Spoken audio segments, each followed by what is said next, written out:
ఏమిటి అంటే నాకు ఈలోగా వచ్చిన పరిణితి కానీ మనలో మెచ్యూరిటీ కానీ, భగవంతుడు అనేవాడు బాహ్యంగా ఉండడు.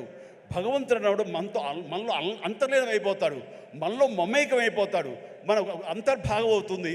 అది హనుమంతుడు అనేది మన యొక్క అంతరాత్మ తప్ప మరొకటి కాదు అని తెలుసుకోవడం నాకు అన్నేళ్ళు పట్టింది. అందుకని ఆ చిన్నతనంలో కౌలించుకోవడానికి ఫిజికల్గా ఉండాలి. పెద్ద అయిన తర్వాత మన మనసులో కళ్ళు మూసుకుంటూ ఆయన మనతో సంభాషించే లెవెల్కి మనం ఉండాలి. హనుమాన్ ఒక్కసారి కనుక మనల్ని ఆశీస్సులు అందించాడంటే జీవితాంతం వదలడు. మనలోనే నిబిడీకృతం ఉంటాడు, మనలోనే అంతర్లీనంగా ఉంటాడు.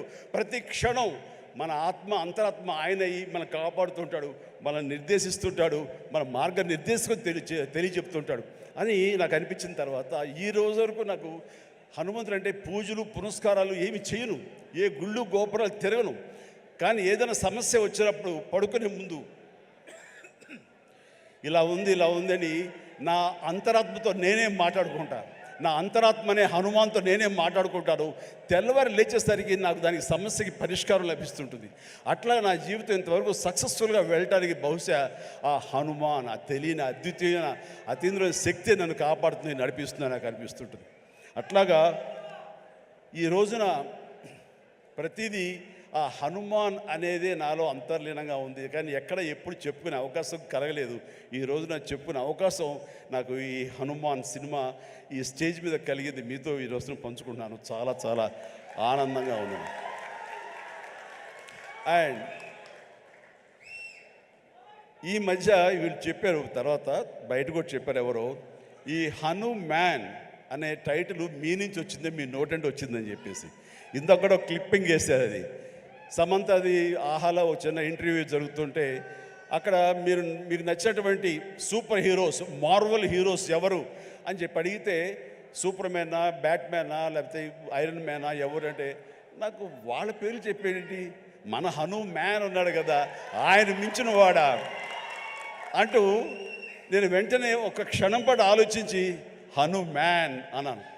అంది హనుమాన్, మా హనుమానే నాకు హనుమాన్ అని అనేసరికి చాలా చాలా మంచి అప్రిసియేషన్ వచ్చింది. చాలా బాగుంది అనిపించింది. నా మనసులో మాట అది. ఆ మనసులో నుంచి వచ్చేటువంటి ఆ మాటకి అంత వెయిటేజ్ ఉంది కాబట్టి ఇలాంటి ప్రశాంత్ వర్మ లాంటి వాళ్ళ యంగ్స్టర్స్ని అది ఆకట్టుకుంది. ఇదే మన సినిమా టైటిల్ ఎందుకు అవ్వకూడదని వాళ్ళు నిర్ణయించుకోవటం ఇది నాకు మరింత ఆనందంగా ఉంది. ఆ రకంగా స్వామి మీతో ఉన్నాడు, ఆయన ఈ టైటిల్ పెట్టాడు, ఆయనే మనకు అందరికీ స్ఫురించేలా చేశాడు. కాబట్టి ఖచ్చితంగా ఈ సినిమా ప్రేక్షకుల ఆదరణ పొందుతుంది అంటంలో ఎలాంటి సందేహం అక్కర్లేదు. ఇది ఎంత కష్టపడ్డారంటానికి దీనికి ద బెస్ట్ ఫిల్మ్గా రాబట్టడం కోసంగా ఫస్ట్ గ్లిమ్స్ నుంచి కూడాను వావ్ ఏంటి సినిమాని, దాని సినిమా వైపు అందరూ ఆకర్షితులు అయ్యేలాగా చేయగలిగాడంటే కనుక ఆ పరిధానంలో ఆ అత్యంతం ప్రశాంత్ వర్మ తీసుకున్న శ్రద్ధాశక్తులే. కాబట్టి ప్రశాంత్ వర్మ మీ యొక్క కష్టం, మీ యొక్క ఆలోచనలు, అలాగే మన హీరో తేజ యొక్క కష్టం, అతని శ్రద్ధాశక్తులు ఇది వృధా కావు. ఎందుకంటే ఈ సీజన్ అనేది అంత మంచి సీజన్. ఎన్ని సినిమాలు వచ్చినా సరే ఖచ్చితంగా ప్రేక్షకులు బాగుంది, మన కంటెంట్లో మన సత్తా ఉంది, మనకు ఆ దైవ ఆశీస్సులు ఉన్నాయంటే కనుక ఖచ్చితంగా ఆదరిస్తారు, హక్కును చేర్చుకుంటారు, పెద్ద విజయాన్ని మీకు అందేలా చేస్తారు. కాబట్టి ఎలాంటి డౌట్ అక్కర్లేదు. అయితే ఇది పరీక్షాకాలం అనుకోవచ్చు, కొన్ని థియేటర్లు అనుకునే విధంగా మనకి లభించకపోవచ్చు. It's okay. ఈరోజు కాదు రేపు చూస్తారు, రేపు కాకపోతే సెకండ్ షో చూస్తారు, సెకండ్ షో కాకపోతే థర్డ్ షో చూస్తారు. బట్ కంటెంట్ బాగుంటే ఎన్నో రోజులు చూసినా, ఎన్నో షో చూసినా సరే దీనికి మార్కులు పడతాయి. ఈ రోజున ఇందాక చిన్నవాడైనా సరే చాలా పెద్ద మనసుతో అన్నాడు, అన్ని సినిమాలు వెంకటేష్ సినిమా, నాగార్జున సినిమా, అలాగే మన మహేష్ బాబు సినిమాలు, అన్ని సినిమాలు ఆడుతాయి. ఈ సినిమాలు అన్నీ ఆడాలి, పరిశ్రమ పచ్చగా ఉండాలి. వాటితో పాటు మా ఈ సినిమా హనుమాన్ కూడా ఆడాలని నేను ఎంతో మనస్ఫూర్తిగా నేను కోరుకుంటాను, జరుగుతుంది. అండ్ ఇదే ఒకసారి నేను దిల్ రాజుతో అన్నాను, దిల్ రాజు ఏంటి మన 2016-17లో మా 150 సినిమాను బాలకృష్ణ గారి సినిమా ఇంకోటి రిలీజ్ అయినప్పుడు ఏంటి మళ్ళీ ఈ సినిమా రిలీజ్ చేస్తాం, కొంచెం డిలే చేయొచ్చు కదా అని అంటే, సార్ అలా కాదు సార్, మా కంటెంట్ బాగుంటుంది, శతమానం భవతి అని మీ పెద్ద సినిమాలు మధ్యలో ఈ సినిమా ఆడకుండా పోదు సార్, ఏం పర్వాలేదు అన్నాడు. ఓకే, అంత ధైర్యంగా ఉంటే వెల్ అండ్ గుడ్ అన్నాను. ఆ సినిమా కూడా బాగా ఆడింది. కాబట్టి అదే దిల్ రాజు గారు అందరికీ మనకు చెప్పినట్టుగానే ఈ రోజున ఈ సినిమా కూడా బాగా ఆడుతుంది. సో ఎందుకంటే దిల్ రాజు గారు లాంటి ఎంతో సీనియరు, ఆయన ఎంతో ఎక్స్పీరియన్స్ ఉన్న మనిషి ఏ సినిమా ఏ సీజన్లో ఎలాగ ఆడుతుంది, ఒక్కో సినిమాకి ఎంత పటిష్టత ఉంటుంది, ఏ సినిమాకి ఎంత లాంజివిటీ ఉంటుంది, ఏ సినిమా ఎలాగ ఆదరిస్తారు, ఏ సీజన్ అనేది బాగా తెలుసు. కాబట్టి ఈ సినిమా వస్తే కూడా ఈ సినిమాకు కూడా అంతటికి అంత ఆదరణ ఉంటుంది, అంత విజయం చవి చూస్తాడు మనస్ఫూర్తిగా కోరుకుంటూ. ఈ రోజున ఇతర క్యాస్ట్లకు చెప్పాలంటే అమృత అమ్మాయి హీరోయిన్గా ఉందన్నారు. గాడ్ బ్లెస్ యూ అమ్మా, ప్లీజ్ మీరందరూ రావాలి, యంగ్స్టర్స్ రావాలి. అలాగే నా స్నేహితుడు శరత్ కుమార్ కూతురు వరలక్ష్మి, వరలక్ష్మి శరత్ కుమార్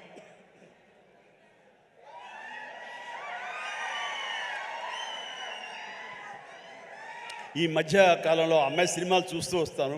ఒక్కొక్క క్యారెక్టర్ ఒకలా చేస్తుంది. ఒక్కోసారి నాకే భయం వేస్తుంది, ఏంట్రా బాబు అని చెప్పేసి, అంత పవర్ఫుల్గా చేస్తుంది. ఈ కేటగిరీలో మనకి ఇంత యంగ్ అమ్మాయిలు అలాంటి పవర్ఫుల్ క్యారెక్టర్ చేసేవాళ్ళు ఎవరు లేరు. ఒక కొత్త జోనర్లో కొత్తగా ఉంటుంది. అండ్ ఇలాంటి వరలక్ష్మి లాంటి ఆర్టిస్టులు చూసిన తర్వాత కొన్ని క్యారెక్టర్స్ క్రియేట్ చేయబడతాయి. సో అదే అన్నాను, చెన్నైలో ఉన్నావా, ఇక్కడ ఉన్నావా వరలక్ష్మి అంటే ఇక్కడే ఉన్నాండి, ఇక్కడే ఉన్నామా, నీకు బోర్డులో అవకాశాలు వస్తాయి కాబట్టి తెలుగు ఇండస్ట్రీని హక్కు చేర్చుకుంటుంది, పైగా తెలుగు అమ్మాయి కాబట్టి అని చెప్పాను. So all the very best అమ్మ, గాడ్ బ్లెస్. అలాగే విలన్గా చేసినటువంటి వినయ్ చాలా వెరీ పవర్ఫుల్గా చేస్తారు. Vinay please please please please stay stay stay Vinay, wonderful, you look damn good like A Hollywood, you look A Hollywood villain and you have your own mark and you will have your own market here. Definitely all the very best. And ప్రతి ఒక్కరికి నేను మనస్ఫూర్తిగా అందరికి చెప్తాను. And Niranjan Reddy గారికి కూడా నా హృదయపూర్వక అభినందనలు. ఈ సినిమా గురించి ఫస్ట్ నాకు పరిచయం చేసిన ఎవరో తెలుసా మా సినిమా షూటింగ్లో? Any guesses?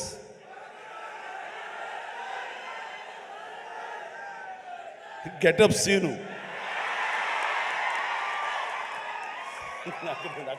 దగ్గర రాకు అండ్ గెటప్ సీను.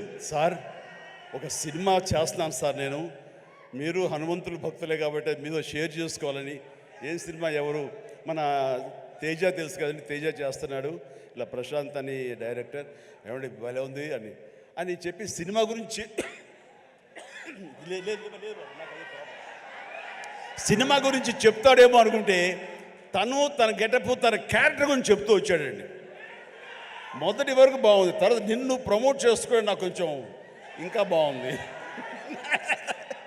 సో అంటే ఒక సినిమాలో బాగుంది అంటే ఏ క్యారెక్టర్ ఇచ్చినా సరే అది అంతగా అలరిస్తుంది అని ఆ సంతోషం నాతో పంచుకోవడం తెలుస్తుంది. అదో చెప్పునే విధానం బట్టి ఆ సినిమా ఎంతగా అతనికి ఆకట్టుకుందనడానికి ఇది చిన్న మచ్చుతునక. అండ్ ప్రతి ఒక్కరికి, అటు కెమెరామెన్ గారికి, ఇతర కాసర్ల గారికి, కేకే గారికి, లిరిసిస్, ఇలా ప్రతి ఒక్కరి మ్యూజిక్ డైరెక్టర్ గారికి, ఇలా ప్రతి ఒక్కరికి మనస్ఫూర్తిగా నా హృదయపూర్వక అభినందనలు తెలియజేస్తూ నేను చెప్తున్నాను, ఒక్కళ్ళలో కూడా ఏమాత్రం డల్ అనేది పెట్టుకోకండి. Cinema super duper hit. That's it. జై హనుమాన్, జై హింద్.